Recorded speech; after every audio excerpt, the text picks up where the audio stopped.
जरा सोचिए, अगर अक्ल नहीं रहे तो क्या होगा, बुद्धि नहीं रहे तो क्या होगा, ज्ञान नहीं रहे तो क्या होगा। मोतिहारिये के नु खिस्सा एगो कौआ चढ़ गई सीढ़ी से छत पर।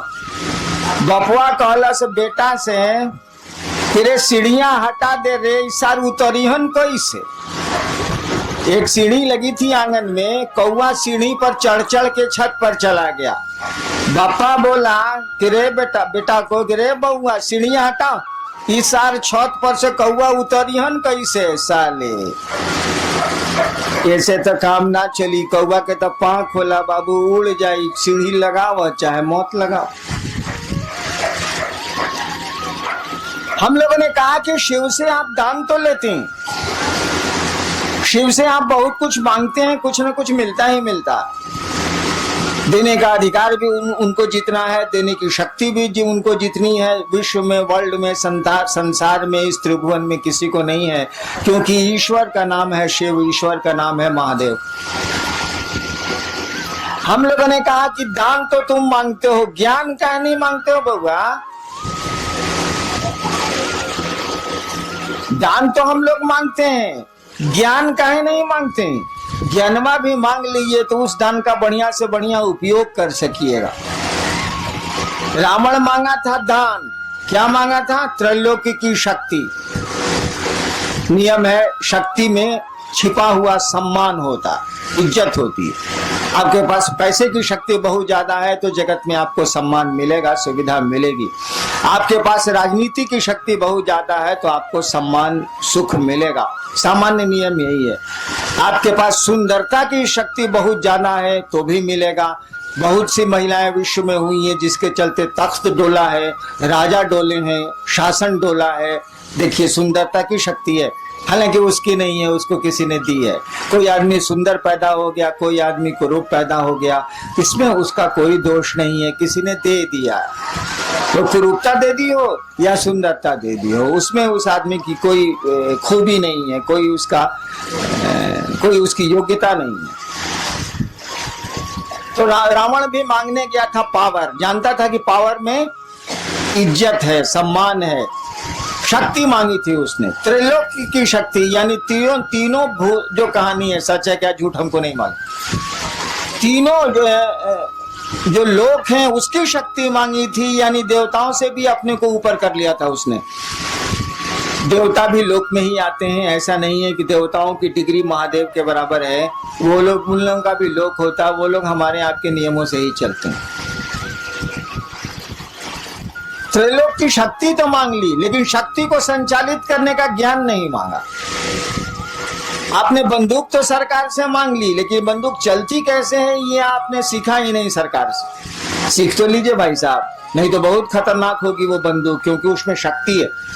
शक्ति में अगर ज्ञान नहीं होगा ना तो बहुत गड़बड़ हो जाएगा। हम में, आप में भी शक्ति है, हम लोग बोल रहे हैं शक्ति है हम लोग के पास। मामूली काम हम लोग नहीं करते हैं, दुनिया की बहुत आधी से ज्यादा चीजें तो हम लोगों ने बना ली हैं। क्या नहीं बनाया हम लोगों ने? ठीक है, हम लोगों को किसी दूसरे ने बनाया, लेकिन हम लोगों ने भी बहुत कुछ बना लिया, कम नहीं बनाया है और बना रहे हैं। हम लोगों के साथ दिक्कत है कि हम लोगों को दूसरा कोई बनाता है और दूसरा कोई ले जाता है। दूसरे की इच्छा से आते हैं और दूसरे की इच्छा से चले जाते हैं, बीच में समझते हैं कि अपनी इच्छा से हैं। इसी को कहते हैं अज्ञान, इसी को कहते हैं बुद्धि नहीं होना। आप आते हैं दूसरी की इच्छा से, माँ बाप की इच्छा से आप नहीं आते, वो माध्यम है। कि बहुत माँ बाप हैं जो निसंतान है, और मेरे यहाँ अक्सर लोग आते हैं कि हमको बेटा नहीं है या 5 को बेटी है, 1 बेटा चाहिए। इसका माने उनके फैक्ट्री में दम नहीं है, वो माध्यम हो सकते हैं, ताकत उनको नहीं है। यानी हम लोग दूसरे की इच्छा से आते हैं जो दिखता नहीं है। जनरेटर चला।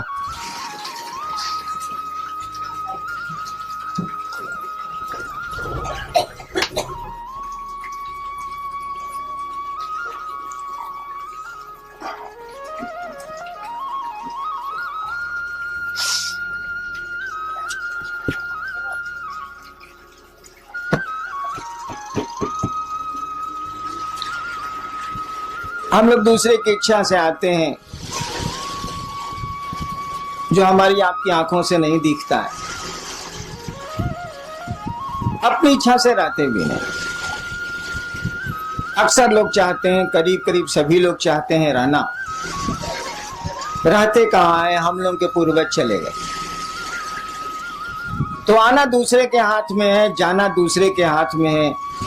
बीच में ऐसा लगता है कि बहुत कुछ हम लोगों के हाथ में है, ऐसा है नहीं, लेकिन लगता है तो लगता है। भ्रम ही सही, तो भ्रम भी आप में हमें संवेदना उत्पन्न करते हैं, प्रतिक्रिया उत्पन्न करते हैं, परिणाम उत्पन्न करते हैं। हम लोगों ने कहा लोगों को कि भैया महादेव से तो लेते ही लेते हो, लो यार कौन रोकता है, और उतना दे भी कौन सकता है जो दूसरे के पास जाओगे, लो जरूर लो। लोगों ने लिया है, हम आप क्यों दूबर रहे, हम आप क्यों कमजोर रहे। लेकिन ज्ञान भी लो नहीं यार, ज्ञान क्यों नहीं लेते हो? ज्ञान लोगे तो बहुत मामूली सी चीज से भी तुम बहुत बड़ा काम कर लोगे।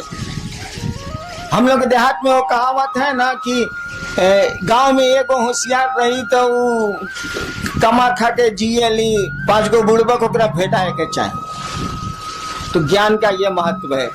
दिक्कत क्या है? दान तो बंटवारा में आप ले सकते हैं। जैसे महादेव को आप बाबा कहते हैं, बाबा की संपत्ति में आपका अधिकार है। शिव कहा जाता है कि चंदा मामा सबके मामा, शिव घर घर के बाबा। कहावत है ना, चंदा मामा सबके मामा, शिव घर घर के बाबा। तो बाबा में तो पोते पर पोते सबका अधिकार है भाई, उसकी संपत्ति में। तो भोग तो रहे, हवा उसकी, प्राण उसके, पानी उसका, पहाड़ उसके, नदियां उसकी, हम उसके, सब तो उसी के हैं। तो भोग तो रहे, और बिना मांगे मिल जाएगा, क्योंकि बाबा की संपत्ति में उसके पोता पोती से लेकर पूरा खानदान बढ़ते चले जाए, सबका अधिकार होता। कानून कहता है इस देश का कि जब तक जिंदा है तभी तक अधिकार रहेगा, उसके बाद कहीं दूसरे को दे दे। उस साला मरबे नहीं करता है तो देगा किसको? मरेगा तब ना दूसरे को होगा, उस साला जिंदा है। काहे कि रामनवमी में राम के जन्म की छुट्टी होती है, जन्माष्टमी में कृष्ण के जन्म की छुट्टी है। अब महादेव के जन्म का पता भारतीय सरकार को नहीं लगा तो हमको आपको कहाँ लगेगा, इसीलिए बियाह की छुट्टी है। महादेव का बियाह का छुट्टी दे, कहीं बियाह का छुट्टी सुना है आज तक किसी का? किसी भी बड़े से बड़े आदमी के शादी की छुट्टी आपको मिलती हो सरकारी दफ्तरों में, ऐसा सुना कभी? जन्म की मिलती है, पुण्यतिथि की मिलती है जिसमें वो शरीर छोड़ते हैं, पुण्यतिथि भी बहुत कम मिलती है, नहीं के बराबर मिलती है। जन्मदिन की छुट्टी मिलती है, जो हमारे यहाँ भगवान है या हमारे यहाँ जो पूज्य लोग हैं उनको उनके दिनों पर सरकार छुट्टियां देती है। लेकिन बियाह के दिन के छुट्टी मिला लोग है सरकार में, ये कभी सुनले बने रहे वालों नहीं। बियाह के दिन साला बियाह हो गए लोग, कौन बड़का बात बा। लेकिन महादेव के छुट्टी मिलेला महाशिवरात्रि, वो बियाह के दिन मिलेला। काहे कि साले सरकार कमबख्त सरकार को ही नहीं पता, हमको आपको क्या इतनी बड़ी हस्ती को नहीं पता है कि पैदा कब हुआ था। आज जब पैदा ही नहीं हुआ था, ये मालूम नहीं है तो मरेगा ही नहीं साला। इसीलिए बाबा आपका जिंदा है, आपको हमको हक है, लेकिन केवाला नहीं मिलने वाला। केवाला तो उसी के नाम से है। दान में एक बाप अपने बेटे को पूरी संपत्ति का पूरा टुकड़ा दे सकता है। 3 बेटे हैं तो 3 हिस्सा कर देगा वो। कहल जाला कि बंटवारा में चाउर अगर धुआ गई बात तो कर पानियों बटी, हाँ बटी, चावल का धुआं भी बढ़ता है। ये हम आसमान से सीखा, धरती पर हम नहीं जानते थे इसको। चावल का धुआं भी बढ़ता है, लेकिन भाई साहब ज्ञान नहीं बढ़ता है। एक बाप अपने बेटे को, अगर 3 बेटे हैं 4 बेटे हैं तो वो 4 टुकड़े कर देगा। बंटवारा के समय चावल राधन पर चढ़ा हुआ है तो पानी भी बांट देगा वो। लेकिन वह बहुत बढ़िया शिक्षक है तो ज्ञान नहीं बांट सकता है। उसका ज्ञान लेने के लिए उसके बेटों को उससे ज्ञान लेने की मानसिकता में आना होगा, उससे पढ़ना होगा। हम अक्सर एक किस्सा सुनाते हैं, बना के किस्सा सुनाते हैं, कौन किस्सा थोड़े। एक बाप था, उस इलाके का बहुत बढ़िया शिक्षक था, रिटायर कर गया, और जब तक वो शरीर से तंदुरुस्त था अपने बेटों को कहता था, अरे हमसे पढ़ लो, इस इलाका में हमसे बढ़िया मास्टर नहीं है, तुम भी जानते हो कि हमसे बढ़िया मास्टर नहीं है, हमसे पढ़ो। 3 गो बेटा था, 2 गो बड़का बोला तोहरा से पढ़े हमारे स्कूल में नाम लिखावो। क्या करेगा बाप, उसने स्कूल में नाम 2 को लिखा दिया। छोटका बोला कि ना बाबूजी हम तोहरे से पढ़े। उसने तो कहा ही था कि हाँ पढ़ो। 2 बेटा कहा कि ना हम तरह से ना पढ़े, भी स्कूल में पढ़े। समय बीता, वो रिटायर कर गया, बूढ़ा हो गया। एक दिन सबसे छोटका बेटा हो गया था कलेक्टर, पढ़ा टीचर बढ़िया था, बना दिया उसको, IAS हो गया, वो कलेक्टर हो गया। एक दिन छोटका बेटा आया बाप से मिलने के लिए, तो पीला बत्ती का गाड़ी या अंगरक्षक बॉडीगार्ड सब था उसके साथ। और दोनों भईवा जो था उससे बड़ा जो नहीं पड़ा था अपने बाप से, वो दोनों बथान में भैंस को सानी लगा रहा था। सुना कि छोटका भैया आया है, भईवा आया है, तो दोनों आया मिलने के लिए। बगीचा में था, बथान में था, आया मिलने के लिए। तीनों बैठा हुआ था, बूढ़ा जो मास्टर था वो भी बैठा हुआ था, जो तीनों का बाप था। दोनों ने कहा, दोनों बड़े भाई ने बाप से कहा कि बाबूजी तारा ऐसा तब बेईमान हमने का देखबे ना कहीं नहीं। बाप ने कहा क्या बेईमानी की, बोलो। कहा कि एकरा के तू कलेक्टर बना देला, हमनी के भैंस चरवा बना देला, तो ऐसे बड़ बेईमानी हुई।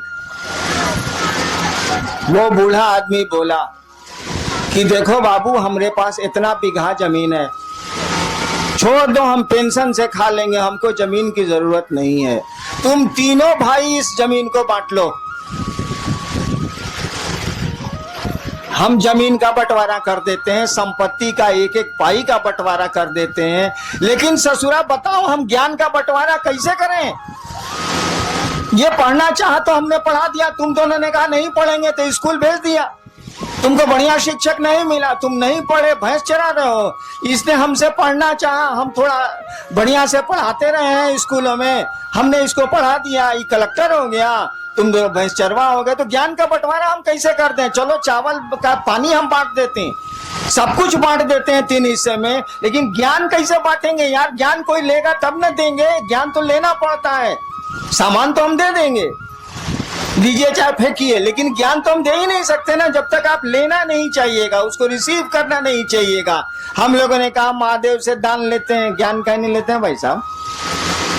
ज्ञान लेने के लिए आपको उस महादेव का चेला बनना होगा, शिष्य बनना होगा। और शिष्य बनना होगा इसका माने शिष्य शब्द का अर्थ जानते हैं? जो लोग अंग्रेजी जानते हैं उनको तो आसान है, डिसाइपुल और डिसिप्लिन। डिसिप्लिन शब्द से डिसाइपुल बना, डिसिप्लिन अनुशासन, डिसिप्लिन शब्द से डिसाइपुल मन शिष्य, डिसिप्लिन शब्द से डिसाइपुल बना है। कहने का अर्थ हुआ कि जो डिसाइपुल है वह अगर गुरु का डिसिप्लिन नहीं मानता है तो डिसाइपुल नहीं है।